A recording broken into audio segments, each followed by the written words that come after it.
بسم اللہ الرحمن الرحیم۔ ناظرین، کہتے ہیں کہ انسانوں میں ہمیشہ دشمنی رہے گی۔ اس کی وجہ کیا ہے، اس ویڈیو میں آپ جانیں گے۔ حضرت آدم اور حضرت حوا علیہ السلام نہایت ہی آرام اور چین کے ساتھ جنت میں رہتے تھے۔ اللہ تعالیٰ نے فرما دیا تھا کہ جنت کا جو پھل بھی چاہو بے روک ٹوک سیر ہو کر تم دونوں کھا سکتے ہو، مگر صرف ایک درخت کا پھل کھانے کی ممانعت تھی کہ اس کے قریب مت جانا۔ وہ درخت بعض کہتے کہ گیہوں کا تھا یا بعض کہتے کہ یہ انگور کا درخت تھا۔ چنانچہ دونوں اس درخت سے مدت دراز تک بچتے رہے، لیکن ان دونوں کا دشمن ابلیس برابر طاق میں لگا رہا۔ آخر کار اس نے ایک دن اپنا وسوسہ ڈال ہی دیا اور قسم کھا کر کہا کہ میں تم دونوں کا خیر خواہ ہوں، اور اللہ تعالیٰ نے جس درخت سے تم دونوں کو منع فرما دیا وہ شجرۃ الخلد ہے، یعنی جو اس درخت کا پھل کھا لے گا وہ کبھی جنت سے نہیں نکالا جائے گا۔ پہلے حضرت حوا اس شیطانی وسوسہ کا شکار ہوئی اور انہوں نے حضرت آدم علیہ السلام کو بھی اس پر راضی کر لیا، اور وہ ناگہاں غیر ارادی طور پر اس درخت کا پھل کھا گئے۔ تو ناظرین، کہتے ہیں کہ آپ نے اپنے اجتہاد سے یہ سمجھ لیا تھا کہ لا تقربا ہذہ شجرہ کی نئی تنزیہی ہے، یعنی جائز کے نزدیک ہے، اور واقعی ہرگز نئی تعلیمی نہیں تھی، ورنہ حضرت آدم علیہ السلام نبی ہوتے ہوئے ہرگز اس درخت کا پھل نہ کھاتے، کیونکہ نبی تو ہر گناہ سے معصوم ہوتا ہے۔ تو بہرحال حضرت آدم علیہ السلام سے اس سلسلہ میں اجتہادی خطا سرزد ہوئی، اور اجتہادی خطا معصیت نہیں ہوتی، لیکن حضرت آدم علیہ السلام چونکہ دربار الہی میں بہت مقرب اور بڑے بڑے درجات پر فائز تھے، اس لیے اجتہادی خطا پر بھی مورد عتاب ہو گئے۔ فوراً ہی بہشتی لباس دونوں کے بدن سے گر پڑے، اور یہ دونوں جنت کے پتوں سے اپنا ساتر چھپانے لگے، اور خداوند قدوس کا حکم ہو گیا کہ تم دونوں جنت سے زمین پر اتر پڑو۔ اس وقت اللہ تعالیٰ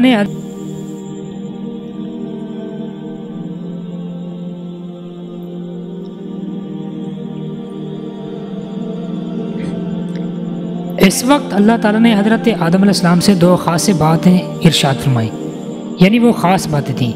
ایک تو یہ کہ تمہاری اولاد میں بعض کا دشمن ہوگا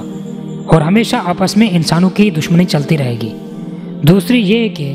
عمر بھر تم دونوں کو زمین میں ٹھہرنا ہے، پھر اس کے بعد ہماری طرف لوٹ کر آنا ہے۔ چنانچہ اللہ تعالیٰ نے قرآن پاک میں یوں ارشاد فرمایا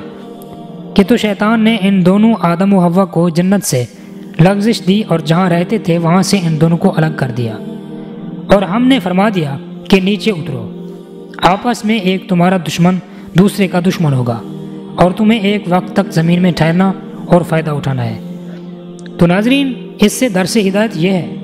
کہ اس ارشاد ربانی سے یہ سبق ملتا ہے کہ جو انسانوں میں مختلف وجوہات کی بنا پر عداوتیں اور دشمنیاں چل رہی ہیں، یہ کبھی ختم ہونے والی نہیں۔ لاکھ کوشش کرو کہ دنیا میں لوگوں کے درمیان عداوت اور دشمنی کا خاتمہ ہو جائے، مگر چونکہ یہ حکم خداوندی کے باعث ہے، اس لیے یہ عداوتیں کبھی ہرگز ختم نہ ہوں گی۔ کبھی ایک ملک دوسرے ملک کا دشمن ہوگا، کبھی مزدور اور سرمایہ دار میں دشمنی رہے گی، کبھی امیر و غریب کی عداوت زور پکڑے گی، کبھی مذہبی و لسانی دشمنی رنگ لائے گی، کبھی تہذیب و تمدن کے باہمی ٹکراؤ کی دشمنی ابھرے گی، یعنی اس طرح کی معاملات رہیں گے۔ الغرض دنیا میں انسانوں کی آپس میں عداوت و دشمنی کا بازار ہمیشہ گرم ہی رہے گا، اس لیے لوگوں کو اس سے رنجیدہ اور کبیدہ خاطر ہونے کی کوئی ضرورت ہی نہیں ہے، اور نہ اس عداوت اور دشمنی کو ختم کرنے کی کوئی تدبیر۔ اس پر کوئی غور و خوض کر کے بھی پریشان خاطر ہونے سے کوئی فائدہ ہی نہیں ہے، کیونکہ جس طرح اندھیرے اور اجالے کی دشمنی، آگ اور پانی کی دشمنی، گرمی اور سردی کی دشمنی کبھی ختم نہیں ہو سکتی، ٹھیک اسی طرح انسانوں میں بھی آپس کی دشمنی کبھی ختم نہیں ہو سکتی، کیونکہ اللہ تعالیٰ نے حضرت آدم و حوا کے زمین پر آنے سے پہلے ہی یہ فرما دیا کہ بعضکم لبعض عدو، یعنی ایک انسان دوسرے انسان کا دشمن ہوگا۔ تو یہ عداوت و دشمنی خلقی اور فطری ہے جو حکم الہی اور اس کی مشیت سے ہے، تو پھر بھلا کون ہے جو اس عداوت کا دنیا سے خاتمہ کرا سکتا ہے؟ تو ناظرین، یہ تھی چند ایک منٹ کی ویڈیو، امید ہے کہ آپ کو پسند آئی ہوگی۔ اگر پسند آئی تو ویڈیو کو لائک لازمی کیجیے گا، اور ابھی تک ہمارے چینل کو سبسکرائب نہیں کیا